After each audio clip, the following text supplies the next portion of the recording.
오늘은 남성도 가다시를 맞아야 한다, 자궁경부암 백신을 맞아야 한다 라는 거에 대한 내용을 가지고 말씀을 드리려고 합니다. 남자는 자궁이 없으니까 자궁경부암 걸리지 않죠. 그러니까 백신 남자가 맞을 필요 없지 않나? 라고 이제 흔히 말씀들을 하세요. 이제 그거에 대한 내용들을 말씀드리려고 해요. 자궁경부암하고 HPV가 여러 가지 문제를 일으키기 때문에 HPV가 사실 굉장히 많은, 현재는 뭐 200개 이상 종류가 이제 밝혀져 있고요. 일반적인 손발에 생기는 사마귀는 이런 번호들이 유발을 하고, 항문과 생식기에는 이런 번호들, 그 다음에 항문 쪽에 생기는 여러 가지 진전된 질환들, 생식기 암은 이런 번호들, 구강에 생기는 것들도 많이 있죠. 이렇게 다양한 것들이 다양한 질환들을 유발한다. 근데 우리가 이제 특히 이제 관심을 가지는 것은 생식기와 관계된 그런 암과 연관된 것들이죠. 그래서 우리나라 이제 자궁경부암 백신은 2007년도에 이가 백신이 처음 도입이 됐고, 2008년도에 사가가 나왔고, 2016년에 국가 백신이 나왔습니다. 그 이후로 계속 접종이 되고 있고, 2016년부터 우리나라 만 12세 여성 청소년을 대상으로 국가 예방 접종 지원 사업이라고 해서 사가 백신을 이제 무료로 접종할 수 있는 지원 사업이 계속 지성이 되고 있고, 아직 남성은 포함되지 않고 있습니다. 무슨 몇 가라고 부르는 거는 200가지 정도 되는 HPV 중에 몇 개를 이 백신이 효과를 나타낼 수 있냐라고 하는 겁니다. 예를 들어서 2가라고 하면 16번, 18번에 대한 백신이라고 생각하시면 되겠죠. 4가라면 거기다가 6번, 11번이 포함이 된 거고, 미국이나 이제 호주 같은 곳에서는 남성에서 이제 구분 없이 국가를 이용해서 이제 이런 프로그램 접종 지원 사업을 하고 있는데, 우리나라는 아직 12세 여성이 대상으로만, 그것도 4가로만 하고 있다라는 거죠. 저는 계속 말씀을 드리고 있는 게, 남성도 이런 가다시를 맞아야 된다라고 주장을 하고, 다른 이제 연구자들도 이런 주장들을 하고 있습니다. 남자도 꼭 맞아야 된다라고 하는 거는 몇 가지 근거를 가지고 말씀을 드리는 거예요. 첫 번째로 말씀드릴 수 있는 거는, 남성들도 HPV한 질환에 걸린다라는 거죠. 남성도 곤지름은 굉장히 많이 걸립니다. 자, 여기 이제 표를 보시면은 성기사화기 환자 수의 변화입니다. 이게 남자 환자거든요.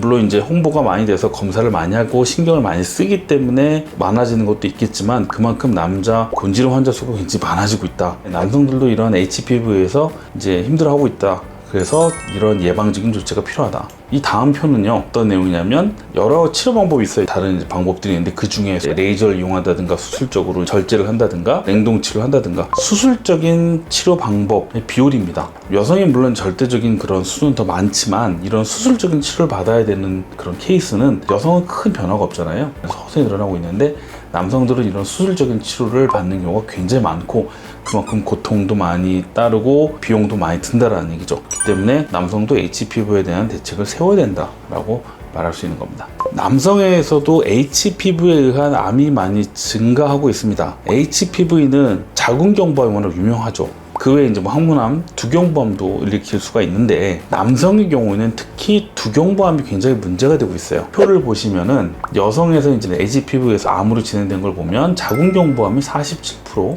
남성의 경우에는 80%가 두경부 쪽, 구인두암 쪽에서 발생했다라는 거죠. 예전에 뭐 후두암, 구인두암, 구강암이라든가 이런 거는 담배가 주 원인이었습니다. 그런데 흡연율이 요즘 많이 떨어졌고요. 전자담배 같은 걸로 이제 전환되는 경우가 굉장히 많아져서 담배에 의해서 구인두암이 생기는 경우가 많이 줄었고, 대신 이제 HPV가 두경부암 원인의 한 80%까지 차지한다고 알려져 있습니다. 남자도 이런 암을 예방하기 위해서 백신을 맞아야 된다는 거죠.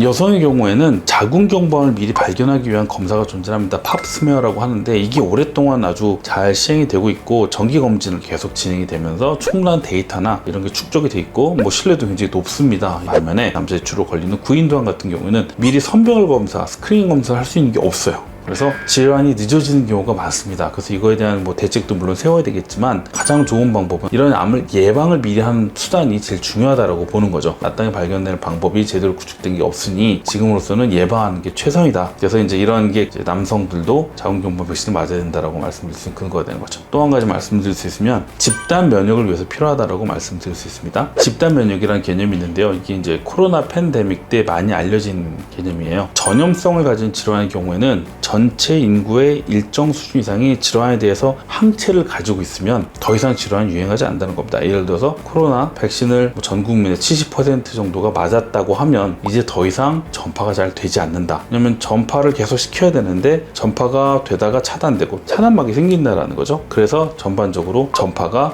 줄어들 수 있다, 그런 개념인데, 이게 이제 HPV에 대해서도 마찬가지입니다. 이것도 전파 질환이기 때문에 한쪽 성별이 75% 이상, 남녀 모두를 합쳐서 50% 이상 접종을 완료했다고 하면 집단 면역이 형성됐다고 봅니다. HPV의 경우는 그렇습니다. 여성은 그런 접종 사업들을 해서 항체가 어느 정도 형성이 됐고 접종도 많이 늘어났다고 하는데, 그런 접종이 활발하게 이루어진 미국에서조차도 접종률이 50%를 약간 안 된다고 해요. 근데 우리나라는 그거보다 조금 더 낫지 않나 라고 알려져 있습니다. 이게 이제 여성도 75% 이상을 달성을 해야 이 전파나 감염이 좀 줄어들 텐데, 그렇게 되지 않다 보니까 사실 어느 정도 한계가 있다는 거죠. 그래서 이 상황에서는 그 전에 맞지 않고 있던 남성들을 주사를 하게 해서 같이 면역을 형성하는 게 더 효과적이다. 그래서 50% 정도를 접종률을 달성을 하면 HPV 감염이 좀 확연히 줄어들 거다라고 이제 주장하는 거죠. 그래서 이런 집단 면역을 위해서도 HPV 백신을 주사하는 것이 꼭 필요하다. HPV는 여러 가지 심각한 질환으로 진행될 수 있습니다. 그렇지만